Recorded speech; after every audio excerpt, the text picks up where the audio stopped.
மத்திய மாநில அரசுகள் வெளியிடும் மக்கள் நலத் திட்டங்கள் மற்றும் முக்கிய தகவல்களை உடனுக்குடன் தெரிந்து கொள்ள நம்ம உண்மை தகவல் சேனலை சப்ஸ்கிரைப் பண்ணிக்கோங்க. ஆகஸ்ட் 26 இன்று தமிழக அரசு வெளியிட்டுள்ள 8 முக்கிய அறிவிப்புகளை பற்றி தான் இந்த வீடியோவில் பார்க்க போகிறோம். அதுக்கு முன்னாடி இந்த வீடியோவுக்கு மறக்காமல் ஒரு லைக் கொடுத்துக்கோங்க. கடைசி வர பாருங்க, என்னென்ன அறிவிப்புகள் அப்படின்றது தெளிவாக புரியும். முதல் அறிவிப்பு, அடுத்த கல்வியாண்டு முதல் டிஎன் அறிவு புதிய பாடத்திட்டம். பள்ளி கல்வித்துறை ராஜ்மோகன் அறிவிப்பு. தமிழக சட்டப்பேரவையில் நேற்று அவர் வெளியிட்ட அறிவிப்புகள் வருமாறு: 1 முதல் 12ஆம் வகுப்பு வரை பயிலும் மாணவர்களின் சிந்தனை மற்றும் படைப்பாற்றலை வளர்க்க டிஎன் அறிவு எனும் புதிய பாடத்திட்டம் 2027-28ஆம் கல்வியாண்டு முதல் அறிமுகப்படுத்தப்படும். தமிழகத்தில் 1 முதல் 12ஆம் வகுப்பு வரை பயிலும் மாணவர்களின் திறன் மேம்பாட்டுக்காக டிஎன் அறிவு எனும் புதிய பாடத்திட்டம் அமல்படுத்தப்படும் என்று அமைச்சர் ராஜ்மோகன் தெரிவித்தார். அடுத்ததாக இரண்டாவது அறிவிப்பு, தேனியில் இயக்குனர் பாரதி ராஜாவுக்கு மணிமண்டபம். சட்டப்பேரவையில் அமைச்சர் தகவல். இயக்குனர் பாரதி ராஜாவின் கலை சாதனைகளை போற்றும் வகையில் அவரது சொந்த ஊரான தேனியில் திருவுருவச் சிலையுடன் கூடிய மணிமண்டபம் ரூபாய் 2.50 கோடியில் நிறுவப்படும். அடுத்ததாக மூன்றாவது அறிவிப்பு, பால் கொள்முதல் விலையை ரூபாய் 44 உயர்த்த பரிசீலனை. சட்டப்பேரவையில் அமைச்சர் சி விஜயலட்சுமி தகவல். பால் கொள்முதல் விலையை லிட்டருக்கு ரூபாய் 44 உயர்த்துவது குறித்து முதல்வருடன் இணைந்து பரிசீலித்து முடிவெடுக்கப்படும் என்று பால்வளத்துறை அமைச்சர் சி விஜயலட்சுமி தெரிவித்தார். அடுத்ததாக நான்காவது அறிவிப்பு, சிங்கப்பெண் சிறப்பு அதிரடிப்படைக்கு தனி காவல் நிலையம் உருவாக்க நடவடிக்கை. பெண்கள் மற்றும் குழந்தைகளுக்கு எதிரான குற்றச் செயல்களை தடுத்து பாதுகாப்பை மேம்படுத்த வேண்டும் என்ற நோக்கில் தாவேக ஆட்சிக்கு வந்த பிறகு ஜூன் மாதம் முதல் சிங்கப்பெண் சிறப்பு அதிரடிப்படை தொடங்கப்பட்டது. இதற்காக 2500 புதிய பணியிடங்களும் உருவாக்கப்பட்டு இப்படைக்கென புதிதாக ஆட்கள் தேர்வு செய்யப்படுவர் என அறிவிக்கப்பட்டது. அதன்படி தற்போது ஒவ்வொரு மாவட்டம் மாநகராட்சி பகுதியில் எஸ்பி, துணை ஆணையர்கள் தலைமையின் கீழ் சுமார் 30 வயதுக்கு உட்பட்ட தலா 4 எஸ்ஐக்கள், 8 பெண் காவலர்கள் 2 சுழற்சி முறையில் பணிபுரிகின்றனர். இவர்களுக்காக தனி வாகனமும் வழங்கப்பட்டுள்ளது. இந்நிலையில் மாநகர பகுதியில் உதவி ஆணையர் மேற்பார்வையில் ஒரு ஆய்வாளர், 22 எஸ்ஐக்கள், 64 காவலர்கள் என்ற அடிப்படையில் 87 பேர் அடங்கிய எண்ணிக்கையில் தனி காவல் நிலையமாக சிங்கப்பெண் சிறப்பு அதிரடிப்படை செயல்பட அரசு நடவடிக்கை எடுத்துள்ளது என போலீசார் தெரிவித்துள்ளனர். அடுத்ததாக ஐந்தாவது அறிவிப்பு, கனிமங்களை சந்தைப்படுத்த பொதுத்துறை நிறுவனம். அமைச்சர் டி.கே. பிரபு அறிவிப்பு. சட்டப்பேரவையில் இயற்கை வளங்கள் துறை அமைச்சர் டி.கே. பிரபு நேற்று வெளியிட்ட அறிவிப்புகள் வருமாறு: புவியியல் மற்றும் சுரங்கத்துறையில் ரூபாய் 2 கோடியில் மாநில அளவிலான சுரங்க கட்டுப்பாடு மற்றும் கண்காணிப்பு மையம் அமைக்கப்படும். சட்டவிரோத நடவடிக்கைகளை தடுக்க ஆளில்லா விமானம் மற்றும் செயற்கைக்கோள் அடிப்படையிலான சுரங்க கண்காணிப்பு பிரிவு உருவாக்கப்படும். ஒருங்கிணைந்த மின்னணு கனிம மேலாண்மை தளமும் கனிமங்களை சந்தைப்படுத்த தமிழ்நாடு கனிம வள மேம்பாட்டு கழகம் லிமிடெட் என்ற பெயரில் புதிய பொதுத்துறை நிறுவனம் அமைக்கப்படும்.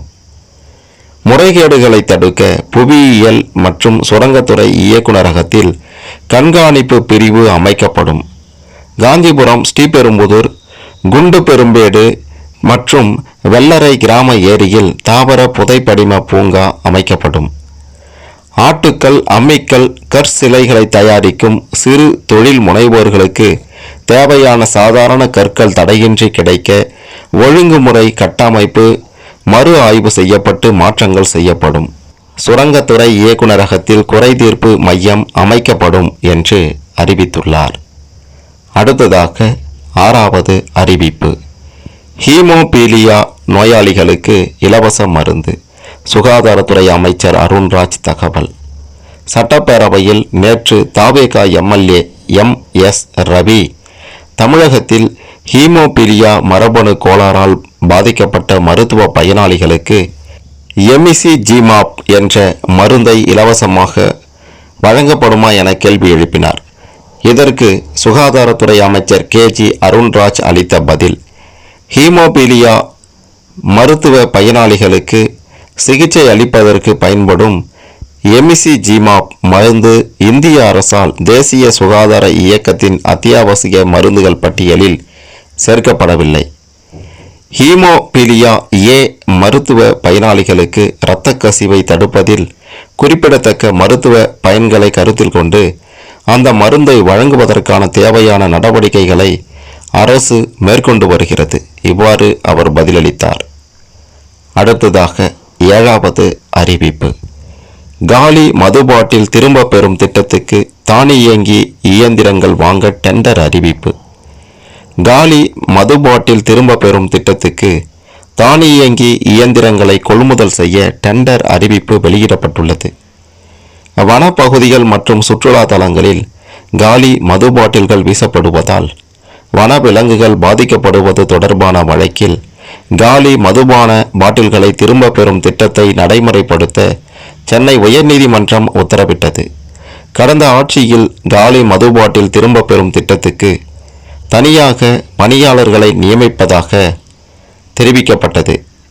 தற்போது தாவேகா அரசு பொறுப்பேற்ற பின்னர் காலி பாட்டிலை திரும்ப பெற தானியங்கி இயந்திரங்களை பயன்படுத்த டாஸ்மாக் முடிவு செய்து ஒரு சில கடைகளில் சோதனை முயற்சியாக பயன்படுத்தப்பட்டது. இந்த தானியங்கி இயந்திரத்தில் மது பாட்டிலில் உள்ள QR குறியீட்டை ஸ்கேன் செய்து செல்போன் எண், UPI பரிவர்த்தனைக்கான QR குறியீடு மூலம் பணத்தை பெற்றுக்கொள்ள முடியும். இந்நிலையில் இந்த இயந்திரத்தை தமிழகம் முழுவதும் டாஸ்மாக் கடைகளில் நிறுவ டெண்டர் கோரப்பட்டுள்ளது. வரும் 31ஆம் தேதி முதல் விண்ணப்பங்களை ஆன்லைனில் பெறலாம். செப்டம்பர் 28 முதல் அக்டோபர் 5ஆம் தேதி காலை 11 மணி வரை ஒப்பந்த புள்ளிகளை சமர்ப்பிக்கலாம். அக்டோபர் 5ஆம் தேதி டெண்டர் திறக்கப்படும் என தெரிவிக்கப்பட்டுள்ளது. முதற்கட்டமாக நகர்ப்பகுதிகள், அதிக வருவாய் கிடைக்கும் கடைகளில் தானியங்கி இயந்திரங்களை நிறுவ முடிவு செய்யப்பட்டுள்ளது. அடுத்து கடைசியாக 8வது அறிவிப்பு. பொதுமக்களின் கோரிக்கையை ஏற்று ஆவணி மாதத்தில் அனைத்து சார் பதிவாளர் அலுவலகங்களிலும் கூடுதல் முன்பதிவு வில்லைகள் ஒதுக்கீடு. பொதுமக்களின் கோரிக்கையை ஏற்று ஆவணி மாதத்தில் வரும் ஆவணி அவிட்டம் மற்றும் பௌர்ணமி தினத்தன்று பொதுமக்கள் பயன்பெறும் வகையில் அனைத்து சார் பதிவாளர் அலுவலகங்களிலும் கூடுதல் முன்பதிவு வில்லைகள் ஒதுக்கீடு செய்யப்பட்டுள்ளது.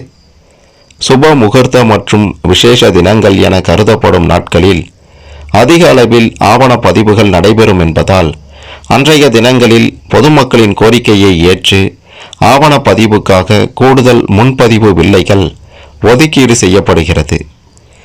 தற்போது ஆவணி மாதத்தில் வரும் ஆவணி அவிட்டம் மற்றும் பௌர்ணமி தினமான 27/8/2026 அன்று அதிக அளவில் பத்திரப்பதிவுகள் நிகழும் என்பதால் கூடுதலாக முன்பதிவு வில்லைகள் ஒதுக்கீடு செய்யுமாறு பல்வேறு தரப்பு பொதுமக்களிடமிருந்து கோரிக்கைகள் பெறப்பட்டுள்ளன.